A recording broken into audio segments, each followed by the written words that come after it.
It's a very weird feeling reading this issue.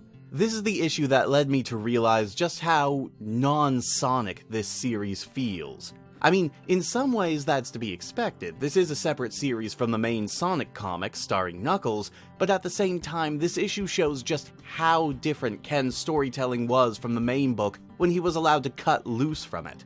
And also the point where I really started to get worried about the quality going forward, as if I wasn't worried about that enough already. Once again, the cover is good, but once again, I find it to be rather busy and far more claustrophobic than the last three. Again, your eye is drawn to Knuckles front and center, and I love the effect of him swinging his fist back, but the images of General Stryker and his mother nearby being so big and so close together doesn't really work for me. And then at the bottom, you just have these random images of Hawking and Remington. I mean, yeah, they're both present in the story, but neither of them are quite as centralized to the story in this issue as they were in the last one. Well, Remington was never central to the story to begin with, he's basically just another exposition machine who happens to have a badge. Again, I don't think it's a bad cover, but on the whole, I don't find it nearly as appealing as covers we've had in the past. We opened on the Chaotix hanging out and waiting for Knuckles to return. Remember them? They were actually involved in this arc back in issue 4. Here though, they're only around for this one page to confirm that yes, the quakes are still happening and they're spreading farther from the city. We cut back to the complex where Lorelei and many others are being held by the dingoes. Knuckles is teleported into a dark room next to where the dingo soldiers are by Archie. One of the soldiers goes to check on a noise he heard in the room but gets slammed into another guard as Knuckles makes his move, jumping out and knocking down the guard that was holding his mother hostage. Another Echidna, Winmaker, Lorelei's consort, offers an assist by tackling another one of the dingoes to the ground while Knuckles knocks out the last two. His mother gives him a great big hug, but unfortunately the two of them don't have time for a reunion and get out of dodge as another squad of dingoes runs into the room. But then they start to fade out, back to their own zone. Outside with Remington and Julie Sue, the constable is told to report back to base for new orders, the two of them hypothesizing that maybe it has something to do with Knuckles. They return to the van only to discover someone in the back that wasn't there before. Then we cut over to Hawking, who says that things are looking pretty bad as he's joined by his own fire ant companion, Dio. But it was I, Dio! The two of them contact Locke despite a lot of interference, and we finally get an explanation for why this is happening. After the Ultimate Annihilator was activated and fired back in issue 50 of the main book, it apparently caused the dimensional walls between zones to start breaking down. What that essentially boils down to is that the Dingo and Echidna civilizations are trying to enter into the main zone at the same time, and in the same space, trying to overlap one another, and chances are good that only one society is going to end up surviving the trip back. Back out in the van, turns out Knuckles, Lara, Archie, and Winmaker had hopped in there after escaping the housing complex, and Remington and Julie Sue escort them back to the police station. When they arrive there, Remington has them stay in his office so that they can relax, while Knuckles has Archie head out to scope out what's been happening on the outside. And finally, he and his mother have a chance to just sit down and chat. Lorelei explains, without much prompting, why she and Locke ended up splitting apart. Turns out being the mother of a Guardian kinda sucks, as she was basically cut out of Knuckles' life from the start, and while she was aware of what would eventually happen, she figured she could deal with it. She couldn't, and she ended up walking away, unable to accept the way that she or her boy were being treated. When Knuckles asks if there was any chance of things being done different, both Lara and Remington state that the only way that would have happened is if he didn't have any Guardian blood in him. Remington breaks up the conversation by informing them that Hawking might have a solution to their problem. Knuckles thinks all he needs is that hyperzone projector of his, but Remington says that the issue is much more complex than that, just as another tremor hits and more Echidnas and dingoes start appearing in the same space. We cut over to General Stryker's office, where he orders an underling to stop acting like it's the end of the world, as he contacts another dingo out on the street, where they have several Echidnas that they manage to capture and transport from the housing complex before Knuckles shows up. They're ordered to move them to the square and put them on display. When asked whether or not they should still be breathing, Stryker leaves that up to his minion to decide. This is supposed to be a pretty tense scene, but honestly all I'm able to think about is who thought it was a good idea to install a TV monitor for the sake of communication into the side of a building like that. When one of the echidnas resists, the dingo plays a little game with them where they pretend to order them shot in order to freak them out, something that, I'll be honest, makes me incredibly uncomfortable. Luckily, before they can play another round of the game, Knuckles and Julie Sue swoop in from above and beat the crap out of the dingo patrol, freeing the echidnas. They head for the underground bunker where apparently the dingo leader is, just as another tremor hits, knocking most of them down. In the streets, both dingoes and echidnas are panicking as the buildings start to collapse. Hawking, back in his chamber, states that once again, he has a choice to make, and asks Dio to contact Archie and have him get everyone to safety in the underground safe houses, as they're already on borrowed time. They move to the underground and run into General Stryker, equipped with a power glove of all things. No, really, that's what he calls it. Knuckles actually does try to explain the situation to him and get him to calm down and allow them to wait out the quake underground with him, but due to a combination of his belief that the echidnas are responsible for this situation, and the fact that Knuckles comes on a bit too aggressively, this leads to him lashing out at Knuckles. Knuckles manages to distract him long enough for the echidna hostages to get out of the room and somewhere safe, with another of the dingo underlings at gunpoint. With the quakes worsening, Knuckles and Julie Sue manage to team up to defeat Stryker by throwing a curtain over his head and bashing his head with a flagpole. Knuckles then reiterates the fact that either the two sides call a truce and focus on their mutual survival, or the echidnas are going to be the only ones to survive what's coming next. Wow, Knuckles, not really mincing words here, despite the fact that you have no way of making good on your threat of genocide. And then things get a little crazy and hard to follow as everyone heads for the bunkers. Archie shows up and teleports Knuckles, Julie, and Stryker to the same safe house as Remington and Lian Da. Knuckles prevents everyone from punching each other for once, and then, without any real indication that the quakes or the disaster has stopped, they all start going up outside, with Stryker stating that once they've assessed the situation, then they can talk about a truce. Knuckles notes that Echidnopolis is still standing, and after seeing that annoying cockatiel character from way back in the backup stories, he confirms that they are back on Angel Island proper. And without even dealing with the situation with the dingoes, without telling us what happened to the dingo home, what the state of the rest of the island is, what the sudden and violent reappearance of the city in the Marble Zone has done to the local ecology, we just leave all of that to the side and cut back to Hawking's sanctum. They can't find Hawking anywhere, but they do find Dio, who says that Hawking's fate is out of his hands, but tells us nothing about what actually happened to the guy.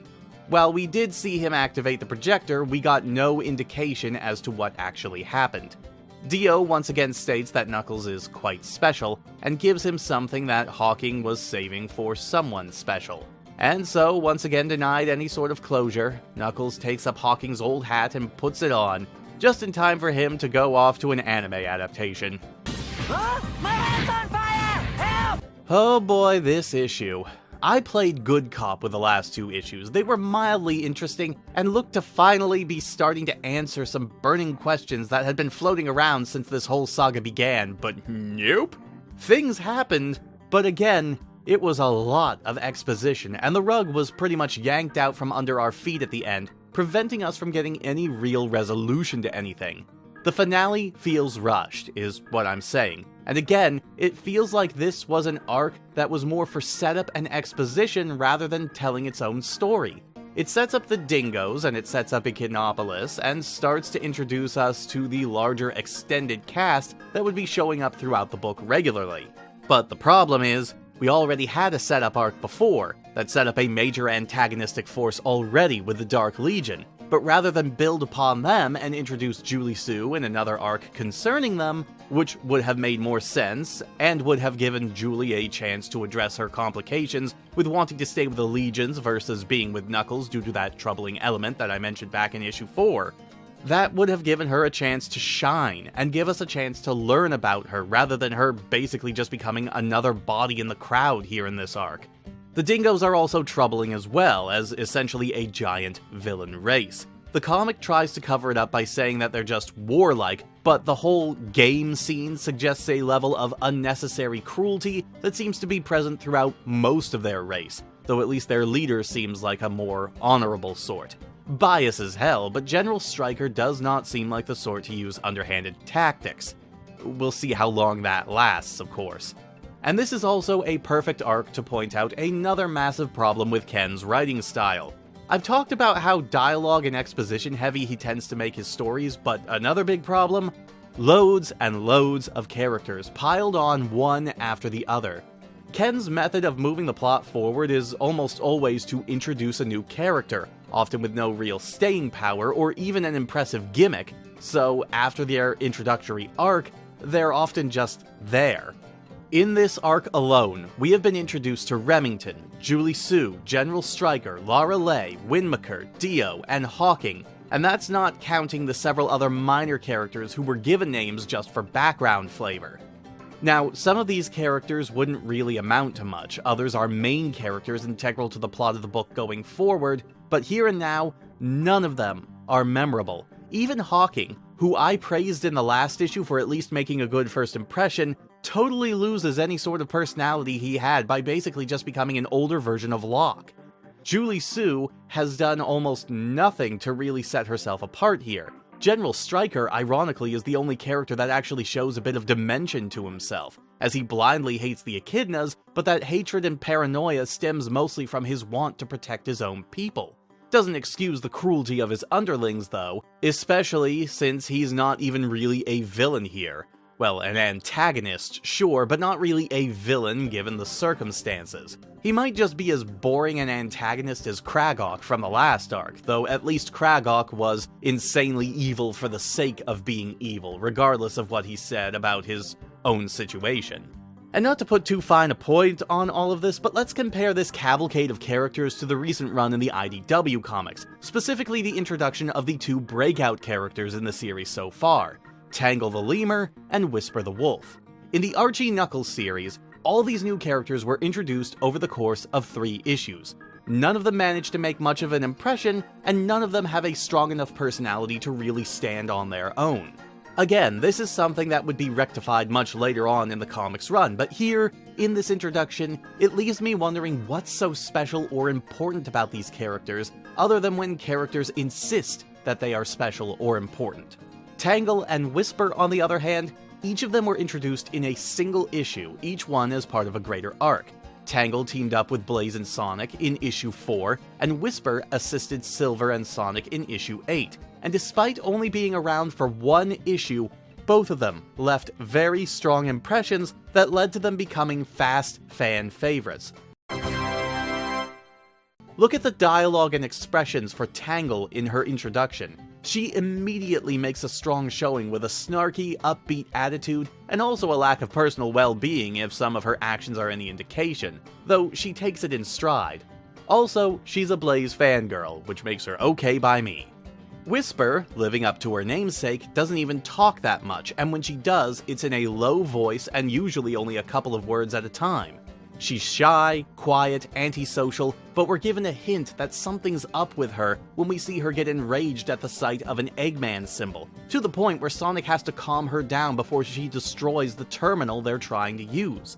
This, in turn, gives us a mystery about the character that we want to learn more about down the road without having to feed us exposition via character dialogue. It's all in her actions and personality. Only adding to their excellent personalities brought to life by writer Ian Flynn and their great designs, Tangle being designed by Tyson Hess and Whisper by Evan Stanley, each of them also has a distinct gimmick that makes them stand out from the rest of the cast, with Tangle's super long, stretchy, prehensile tail and Whisper's multi-wisp gun. By comparison, the new characters in Knuckles' extended cast just don't have the same staying power. Also, their inclusion and introduction also led to the Chaotix becoming basically background characters. Anyway, sorry about the tangent, but it's something that's been nagging at me since I started rereading this series. But getting back to the comic itself, let's talk about the art, which I have nothing to say about. It's once again solid, with Galan, Popoy, and Grossman handling pencils, inks, and colors for the 3rd issue in a row, with the same strengths and nitpicks I've outlined in the past, so I don't feel the need to really spend much time repeating myself on that front. But I will say the action scenes in this issue are probably my favorite in the Knuckles series so far.